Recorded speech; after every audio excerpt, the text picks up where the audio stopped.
Frères et sœurs, vous êtes la bienvenue à ce programme-ci. Alors, nous sommes en train de travailler sur une série d'enseignements intitulée Les secrets pour découvrir sa destinée et l'accomplir. Notre but dans cet enseignement, c'est de vous aider à découvrir votre raison d'être sur la terre et à l'accomplir. La vérité, c'est ceci: vous n'êtes pas ici par le fruit d'un hasard. Si vous êtes sur la terre des vivants, c'est justement, je vous dis, parce qu'il y a une préoccupation, il y a un problème particulier que vous êtes appelé à régler. Et votre réussite, votre efficacité sur la terre est déterminée en réalité par cette capacité de votre part de pouvoir découvrir ce problème particulier et d'y consacrer votre vie pour pouvoir régler ce problème. Je vous dis, tout ce que vous faites en dehors de ça, peu importe si cela, ce que je viens de dire là, est contraire à notre conception du succès, tout ce que vous faites au-delà de ça est un échec. Je vous dis. Donc notre but, c'est d'aider chaque humain à découvrir sa raison d'être et à travailler, à l'accomplir pour constituer un succès réel. Parce que l'efficacité d'un produit n'est pas déterminée par le produit lui-même. L'homme semble avoir défini des critères de réussite, mais je dis vrai, c'est le créateur de l'homme qui peut dire s'il a réussi ou pas. Et le critère pour lui, c'est de voir si vous avez pu identifier ce problème particulier, ce problème d'ordre social, ce problème d'ordre politique, ce problème d'ordre, je ne sais pas encore, que vous devez régler et que vous l'avez réglé. C'est ce critère-là qui est important pour lui. Donc nous allons vous aider à aller pas à pas vers le but pour lequel vous êtes né, à vivre pour l'essentiel, pour avoir le contentement réel. Le vrai bonheur aussi vient lorsque vous découvrez votre destinée. Donc c'est ce à quoi nous allons travailler ici. Si vous êtes intéressé à connaître ces choses, si vous êtes comme fatigué des mauvaises routines, ou alors au fond de vous, vous cherchez quelque chose de plus profond, quelque chose de plus intrinsèque, quelque chose de plus intérieur à vous pour mener la course de la vie, vous êtes au bon endroit. Comme j'ai l'habitude de le dire, moi j'ai été élevé expert, je suis comme un expert dans le domaine. J'ai été élevé expert par l'auteur des choses qui est vraiment dérangé de voir que les hommes viennent et s'occupent d'autres choses que ce pourquoi ils ont été envoyés ici. Ils s'occupent des blabla, des gens des choses qui n'ont pas d'utilité. Donc il m'a suscité exprès pour t'aider à marcher tel qu'il aurait voulu, à marcher pour que tu sois efficace, tu sois un succès réel et que tu connaisses le vrai contentement intérieur. Donc c'est de ça qu'il s'agit. Alors, nous sommes en train de voir les secrets pour découvrir sa destinée et l'accomplir. Nous avons déjà mené un voyage non moins long. Dans la première partie, nous avons déjà vu les clés pour découvrir sa destinée. C'était en plusieurs chapitres, mais on a résumé ça dans un chapitre particulier, les 9 clés pour découvrir sa destinée. Nous allons vous laisser la vidéo en description. En dehors de ça, nous avons vu aussi quelque chose qui est une sorte de récapitulatif qui est important pour vous si vous voulez nous suivre. C'est comment formuler sa destinée en une seule phrase. Donc c'est une seconde vidéo que nous allons mettre en description pour vous. C'est important. Depuis la fois passée, nous sommes en train de voir la deuxième partie de cet enseignement-ci. La première partie donc était consacrée aux clés pour découvrir sa destinée. Et la deuxième partie, comme vous pouvez le constater, est consacrée aux étapes pour accomplir sa destinée. Donc après avoir découvert sa destinée, il faut l'accomplir. Donc nous sommes à la phase de l'accomplissement maintenant. Et là, nous avons déjà vu un certain nombre d'éléments. Donc la fois dernière, nous avons vu la première étape qui est comprendre clairement sa vision. Donc si vous voulez accomplir la destinée, le premier principe, le premier pas vers l'accomplissement de la destinée, c'est la compréhension précise de votre destinée, ou alors avoir une vision claire et précise. Donc c'est ce que nous avons déjà vu ici.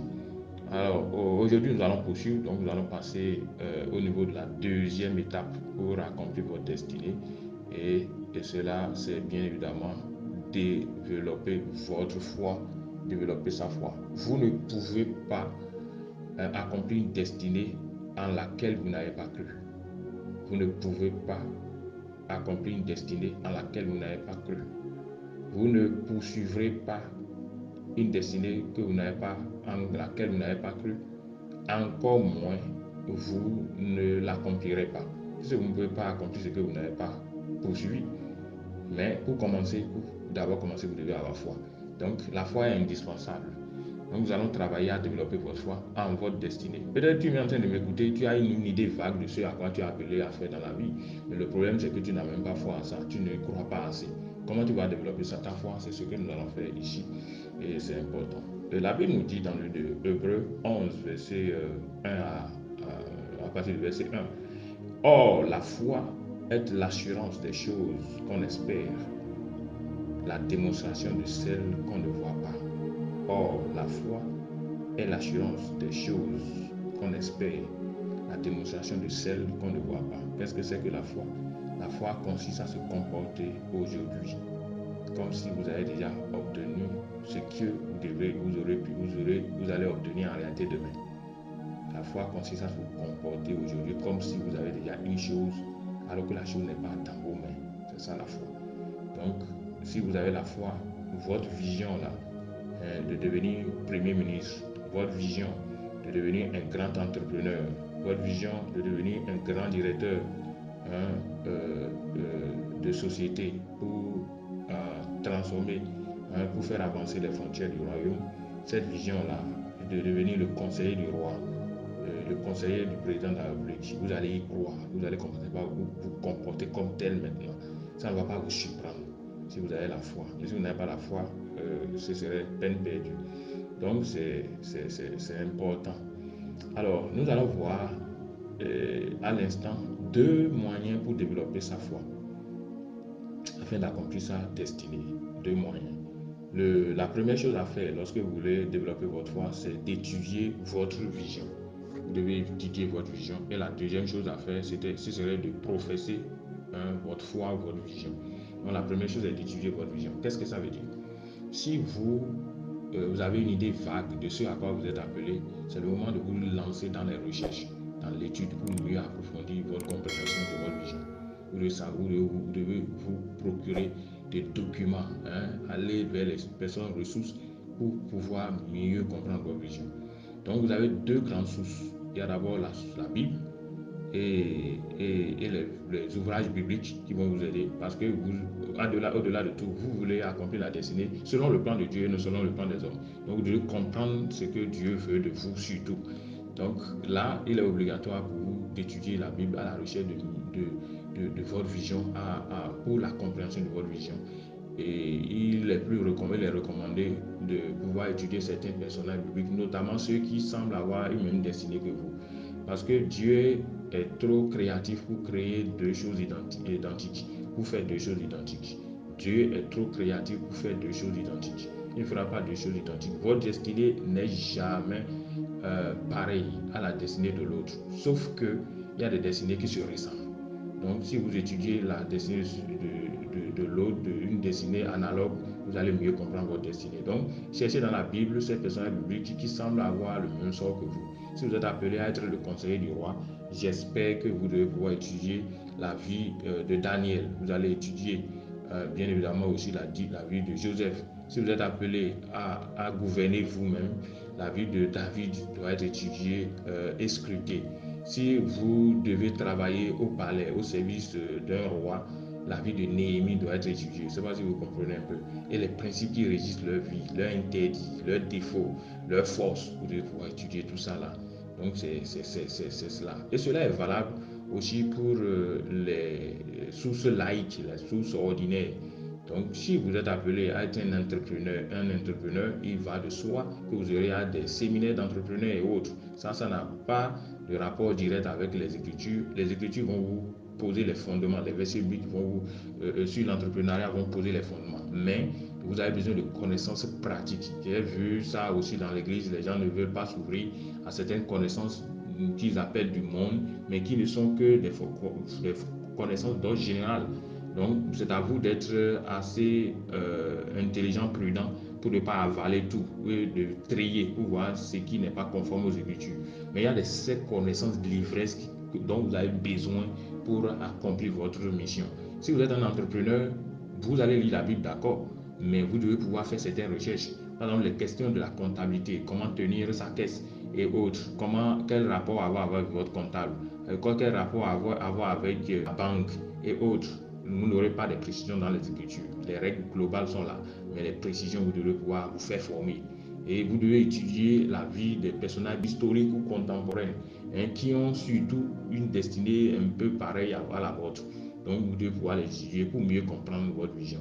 Donc, ça, c'est la première chose que vous devez pouvoir faire lorsque vous voulez développer votre foi. Ce que je vous dis là, ça va vous prendre du temps, mais si vous faites ça, vous allez réussir, vous allez mieux comprendre votre vision. Votre vision n'est pas pareille à une autre vision, mais si vous étudiez les visions analogues, vous allez mieux comprendre votre propre vision. C'est super important. Alors, donc, la deuxième chose à faire lorsqu'il s'agit, la Bible déclare que la foi vient de ce que l'on entend. Donc, il faut écouter, il faut faire des recherches. Romains 10, verset 17. Donc, il faut faire des recherches, il faut écouter la vie, et il faut écouter les personnages bibliques, d'autres personnages qui ont déjà fait la même chose que ce que vous voulez faire là, qui ont déjà fait ça d'une manière ou d'une autre avant. Étudiez-les, ça peut être de façon directe, ça peut être par les documents. Ne manquez pas de faire ça.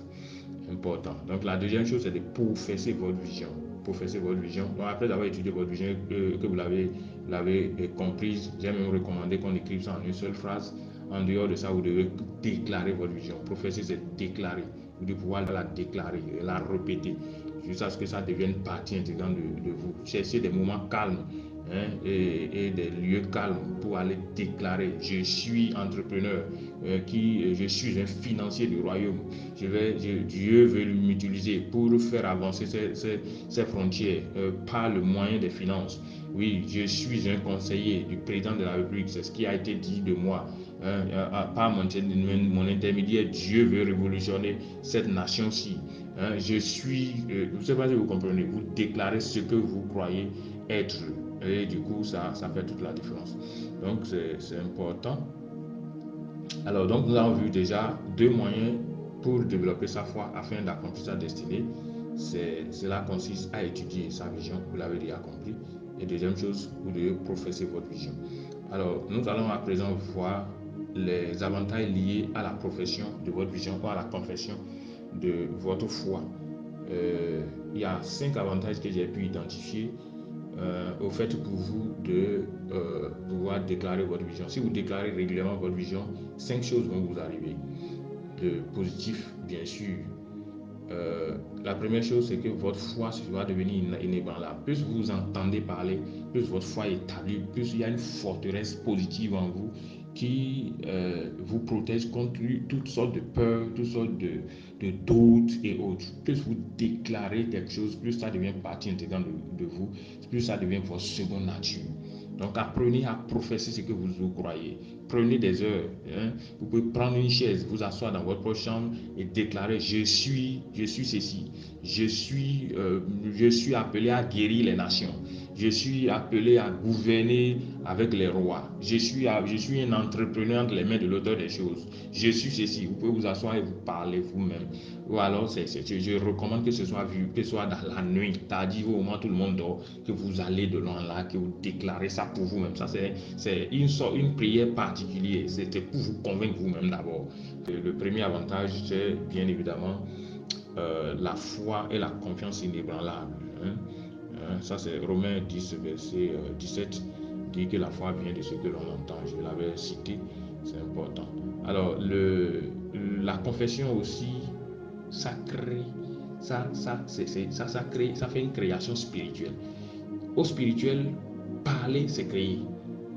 Surtout quand ce que vous pensez et ce que vous déclarez, vous êtes en train de créer au spirituel. Je ne sais pas si tu comprends.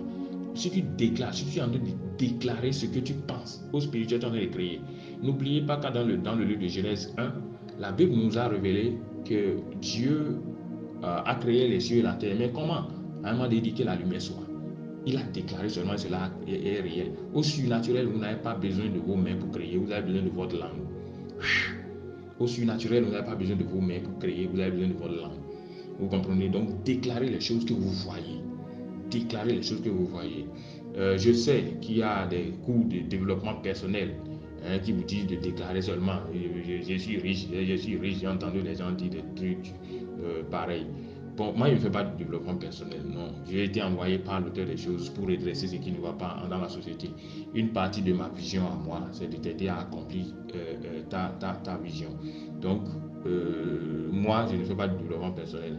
Ce que je veux dire est ceci. Si tu fais des déclarations fausses qui ne sont pas basées non seulement qui ne sont pas encadrées par Dieu et qui ne sont pas en lien avec ta destinée, tu risques de te jeter entre les bras des démons qui rôdent. Donc, si tu fais des déclarations, tu fais les activités spirituelles sans être sous le couvert de l'auteur des choses, il n'est pas exclu que d'autres esprits te récupèrent. Donc, il faut le faire avec la crainte de l'Éternel et t'assurer que c'est conformément à ton plan. Donc, il ne sert à rien de dire je suis riche, je suis dans le vide. Est-ce que c'est ce à quoi Dieu t'a appelé? Donc, ça doit être conformément à ton appel. Donc, ça doit être dans la crainte de l'Éternel, mais encore conformément à son appel. Si tu fais ça, tu vas réussir. Le deuxième avantage de la confession de la foi, c'est la création. Dans le livre de Genèse 1 et suite, la Bible dit, Dieu dit, et il voyait ça. Donc, Romains 4, verset 17 nous dit que Dieu appelle à l'existence des choses qui n'existent pas. Donc, quand vous parlez au spirituel, en réalité, vous êtes en train de créer. Surtout si l'image qui est dans votre tête est ce que vous déclarez. S'il y a le lien entre votre pensée et votre parole, vous êtes en train de créer sans le savoir. Donc, vous pouvez créer l'avenir que vous désirez en professant des choses, en disant des mystères. Si vous pouvez commencer par être inspiré, au moment où vous êtes en train de bavarder, vous allez commencer par être inspiré pour dire certaines choses. Ne vous arrêtez pas. Allez-y simplement déclarer. Vous êtes en train de créer, vous ne le savez pas. Vous êtes dans l'industrie spirituelle, pour ainsi dire. C'est important. Et la troisième chose, le troisième avantage lié à la profession de foi, c'est que votre langue est comme votre moyen de direction ou d'accélération. Oui, votre vie est le reflet de votre langue. Ce que vous dites se reflète dans ce que vous vivez, je te dis. Il faut faire attention à partir d'aujourd'hui. Ce que tu déclares est en lien avec ce que tu vis. Ta vie est le reflet de ta langue. Fais attention à ce que tu déclares. Et je vais te dire aussi quelque chose qui est important. Ta bouche n'a pas été créée que pour manger. Ça a été aussi créé pour donner la direction à ta vie et lui donner l'accélération. Je me répète, ta bouche n'a pas été créée pour manger. Elle a été façonnée pour donner de la direction à ta vie et lui donner de l'accélération. Donc, je peux dire que si ta vie est comparable à un véhicule, ta langue joue le double rôle de volant et d'accélérateur. Si c'est pour les petits véhicules comme pour les motos, c'est comme le guidon. Le guidon est comparable bien entendu au volant et il y a encore le gaz à la fois. Donc, je ne sais pas si ça existe au naturel où on aura l'accélérateur et le volant à la fois. Mais ta langue représente le volant et l'accélérateur de ta vie. Donc, si tu déclares selon ce que tu vois, selon ce que tu crois, tu es en train d'accélérer ta vie, tu es en train de donner de la direction à ta vie. Donc, fais attention à ce qui sort de ta bouche. Le sens et la vitesse de ta vie est fonction de ce que tu fais de cette langue-là, de ce que tu déclares. Et il faut reconnaître que une bouche fermée est une destinée fermée. Une bouche fermée est une destinée fermée. Si tu fermes ta bouche, tu fermeras aussi ta destinée. C'est important. Donc, il faut ouvrir ta bouche, bavarde, déclare. Et tu vas voir comment les portes de la vie vont s'ouvrir à toi. Déclare ce que tu vois. Déclare ce en quoi tu crois. Et ça va faire toute la différence. Très, très important. Donc, c'est ce que j'ai voulu dire par rapport à ce point-là. Alors, le quatrième point, le quatrième avantage lié à la confession, c'est bien évidemment la victoire sur l'ennemi. En fait, lorsque tu déclares, les ennemis de ta destinée tombent. Parce que la Bible dit dans le livre de Marc 22, verset 21, que si tu dis à cette montagne, lève-toi de là et jette-toi dans la mer, si tu ne doutes pas dans ton cœur, mais tu crois que ce que tu déclares arrivera, cela va s'accomplir. Vous voyez un peu? Donc, ta langue, je peux dire, est un instrument de guerre. Tu ne peux pas t'imaginer. Et ce n'est pas pour rien que la Bible nous dit dans le livre de Jacques 3, verset 6, que la langue est un feu dévorant. Et donc, plus tu déclares, c'est comme s'il y a un feu qui va consumer tes ennemis dans l'avenir déjà, dès maintenant. Vous comprenez? Donc, tu déclares, dès que tu déclares, il y a tes ennemis qui sont déjà en difficulté, qui sont consumés avant que tu ne viennes. Donc, ta voie est aplanie lorsque tu déclares, parce que les obstacles sur ton chemin, les sortes de montagnes vont s'enlever avant que tu n'arrives. C'est important. Donc, déclare. Prends une chaise la nuit, à l'aube, ou à tout moment, à un moment calme, à un lieu calme, et déclare ce que tu veux, crée un nouvel avenir. Au lieu de te plaindre, des problèmes de la vie, tel n'a pas fait ceci, ton patron, ta femme, et ton ami, ce sont eux qui font en sorte que ta vie n'évolue pas, laisse tout ça. Va t'asseoir, crée ton monde, étudie d'abord ta vision et commence par déclarer. Je te dis, tu es en train de faire de l'accomplir, hein, des exploits dans le surnaturel en déclarant. Donc le dernier point que je vais pouvoir retenir, c'est que ta langue attire la faveur de Dieu sur toi, comme ça peut attirer aussi la malédiction. Souvenez-vous de cette situation de Caleb et de Josué, des enfants d'Israël. Ils étaient dans le désert, ils devraient entrer dans leur terre promise. La terre promise, c'est la figure de ta destinée. Ils devraient entrer dans la terre promise, mais qu'est-ce qui s'est passé? À un moment donné, quand ils ont vu les enfants, les hommes qui étaient sur la terre de Canaan, ils ont dit que ces gens-là sont en réalité irrésistibles, qu'ils ne peuvent pas les combattre.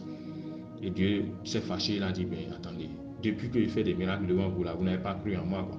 Ok, aussi vrai que je vis, je vous traiterai selon ce que je vous ai entendu dire. Nombre 14, verset 28. Nombre 14, verset 28. Donc, si Dieu va vous traiter selon ce qu'il vous a entendu dire, faites attention à ce que vous déclarez à ses oreilles. Si vous déclarez des choses positives, Dieu va vous traiter comme tel. La preuve, c'est que Caleb et Josué sont entrés dans la terre promise, mais les autres enfants d'Israël, surtout ceux qui étaient qui avaient plus de 20 ans dans le temps, n'ont pu entrer dans la terre promise. Pourquoi? À cause de leur déclaration. Donc, ce que tu déclares importe. Je ne sais pas si tu me comprends. Donc, si tu as tout oublié, retiens tout simplement ceci. Nous avons vu deux grandes parties dans cet enseignement-là, intitulé Développer sa foi. Je vous l'ai dit, pour accomplir ta destinée, tu as besoin d'une foi développée. Sinon, il y a les épreuves de la vie qui vont te tester. Donc, tu dois pouvoir être prêt. Donc la première chose à faire, c'est d'abord les deux moyens pour développer ta foi. C'est d'étudier ta foi et d'étudier ta vision.